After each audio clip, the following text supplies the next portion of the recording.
오늘 저희가 함께 살펴볼 자료는요, 청취자분께서 보내주신 성경 출애굽기 13장입니다. 수백 년의 노예 생활을 끝내고 막 이집트에서 탈출한 이스라엘 백성, 바로 그 직후의 이야기인데요. 이 자료를 읽다 보니까 이게 그냥 단순한 규칙 목록이 아니더라고요. 마치 한 민족의 정체성을 설계하는 청사진 같다는 느낌을 받았어요. 과거를 어떻게 기억할지, 또 현재를 어떻게 살아갈지, 그리고 미래로는 어떻게 나아갈 것인지, 이 세 가지가 아주 촘촘하게 엮여 있는 것 같던데 저희가 제대로 본 게 맞을까요? 와, 그 청사짐이라는 표현이 정말 딱 맞네요.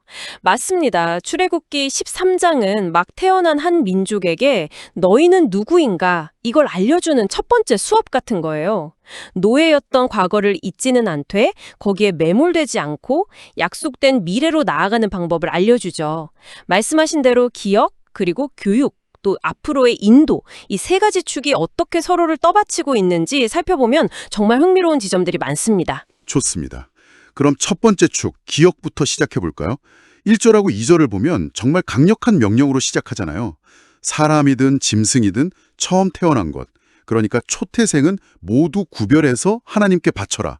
그러면서 이는 내 것이니라 라고 선언을 하시는데 왜 이렇게 많은 것들 중에 하필 처음 난 것에 대해서 특별한 소유권을 주장하시는 걸까요? 음, 그건 말이죠. 이스라엘이 자유를 얻게 된 그 마지막 순간 있잖아요. 그거랑 아주 직접적으로 연결되기 때문이에요. 그냥 나온 명령이 아니라 그 끔찍했던 마지막 재앙에 대한 생생한 기억에 뿌리를 두고 있는 거죠. 아, 이집트의 모든 장자들이 죽음을 맞이했던 그 밤 말씀이시군요. 맞습니다. 15절에서 그 이유를 직접 설명하죠. 바로 왕이 끝까지 고집을 부리니까 하나님이 이집트의 모든 처음 난 것을 치셨단 말이에요. 하지만 이스라엘의 장자들은 어린 양의 피 덕분에 무사했죠. 그러니까 이스라엘의 초태생을 하나님께 바치는 행위는 우리 첫째 아이가 저주 대신 생명을 얻었다는 사실을 기념하는 아주 구체적인 감사의 표현인 셈입니다.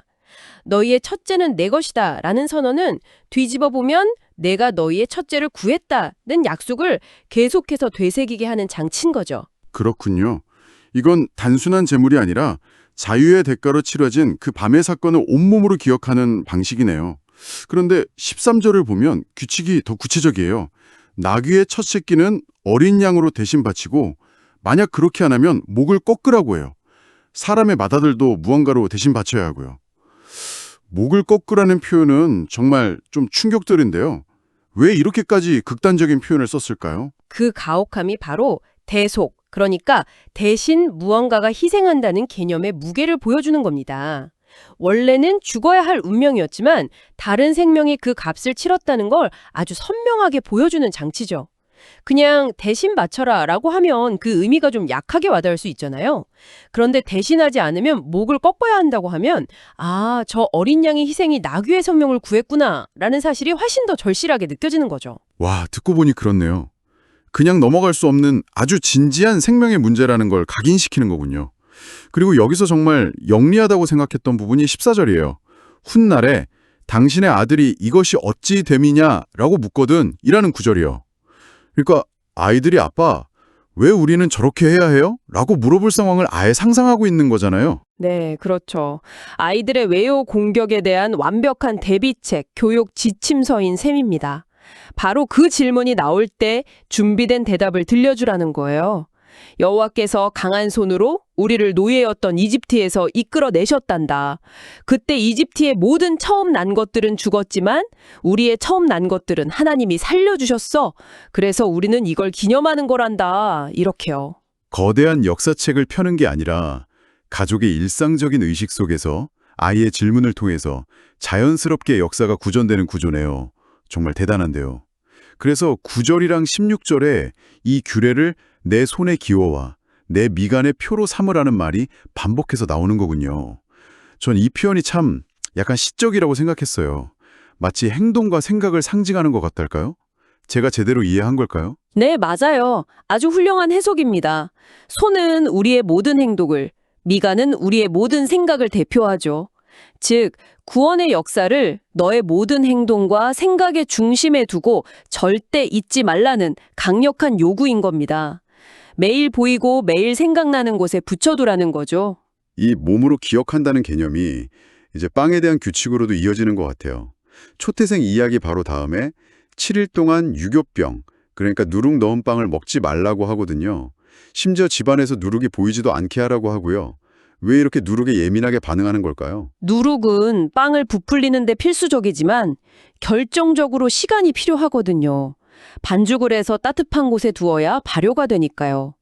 그런데 이스라엘 백성에게는 그럴 시간이 없었습니다. 아, 너무 급하게 탈출하느라 빵이 부풀어 오를 시간조차 없었다는 걸 상징하는 거군요.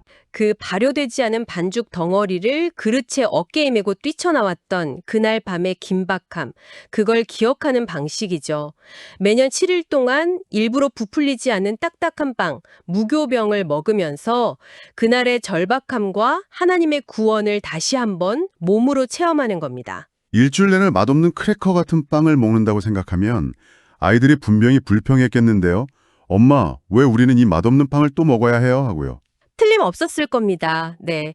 그리고 그게 바로 또 다른 교육의 기회가 되는 거죠. 8절에 나오잖아요. 너는 그날에 내 아들에게 설명해 주어라. 왜 이 빵을 먹어야 하는지, 이 빵이 우리가 자유를 얻은 그날 밤과 어떤 관련이 있는지 다시 한번 이야기해 줄 기회가 생기는 겁니다. 그러니까 초태생 규례가 생명의 구원을 기억하게 한다면 무교절은 탈출의 긴박함을 기억하는 거죠. 자, 이렇게 과거를 기억하는 두 가지 강력한 장치를 마련했습니다. 이제 드디어 이집트를 떠나 진짜 여정을 시작하는데요. 여기서 또 흥미로운 점이 나와요. 17절을 보면 블레셋 사람의 땅으로 가는 지름길이 있는데도 하나님이 그 길로 인도하지 않으셨다는 거예요. 요즘으로 치면 내비게이션이 뻔히 빠른 길을 놔두고 일부러 국도로 돌아서 가라고 안내하는 셈이잖아요. 그 이유를 본문이 아주 친절하게 설명해 줍니다.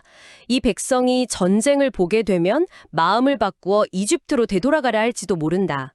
당시 블레셋 사람들은 철기 문명을 가진 아주 강력한 해양 민족이었거든요. 지름길은 그들의 영역을 통과해야 했고 충돌은 불보듯 뻔했죠. 400년 동안 노예로 살면서 제대로 된 무기 한번 잡아본 적 없는 사람들이 갑자기 최적의 군대와 마주치면 겁을 먹고 차라리 노예로 살던 때가 나았다며 돌아가고 싶어 할 수도 있겠군요. 바로 그 심리적인 연약함을 고려한 겁니다. 갓 자유를 얻었지만 그들의 마음은 아직 노예 상태에서 완전히 벗어나지 못했을 수 있거든요. 목적지에 가장 빨리 도착하는 최단 경로가 아니라 이 백성의 상태를 고려한 최적의 경로를 선택한 거죠. 때로는 돌아가는 길이 가장 안전하고 바른 길일 수 있다는 리더십의 중요한 통찰을 보여주는 대목입니다. 정말 세심한 배려네요. 그래서 홍해 쪽 광야길로 돌아서게 되는데 18절에 항우를 지어 나왔다는 표현이 좀 의외였어요. 이건 군대 대열처럼 질서정연하게 나왔다는 뜻 아닌가요? 방금 전쟁을 피하려고 길을 돌아갔다고 했는데 마치 군대처럼 행진했다는 건 좀 약간 모순역으로 들리는데요. 아주 날카로운 지적이십니다.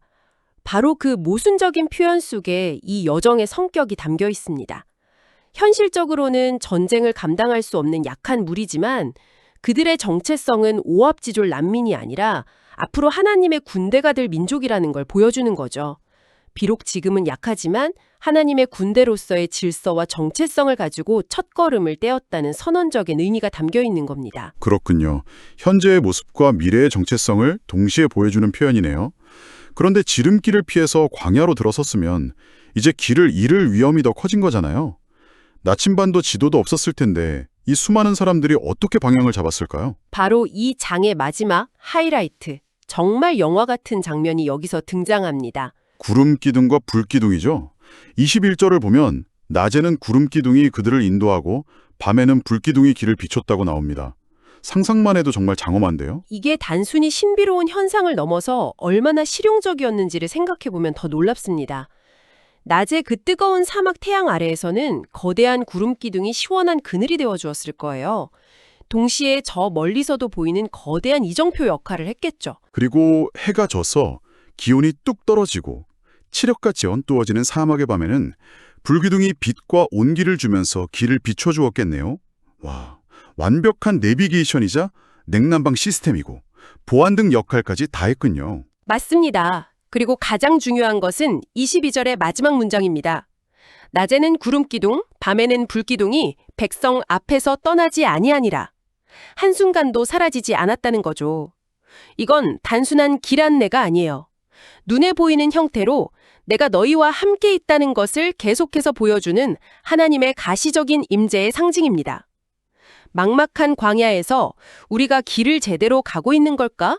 이런 불안에 떨 필요 없이 저 기둥만 따라가면 된다는 엄청난 심리적 안정감을 주었을 겁니다. 아, 그러고 보니 여정의 시작에서 빼놓을 수 없는 장면이 하나 더 있었네요. 19절에 모세가 요셉의 유고를 챙겨 나오는 장면요. 수백 년 전에 요셉이 남긴 유언, 하나님이 반드시 당신들을 돌보실 테니 그때 내 뼈를 여기서 가지고 나가 주십시오라는 그 약속을 지키는 거잖아요. 맞습니다.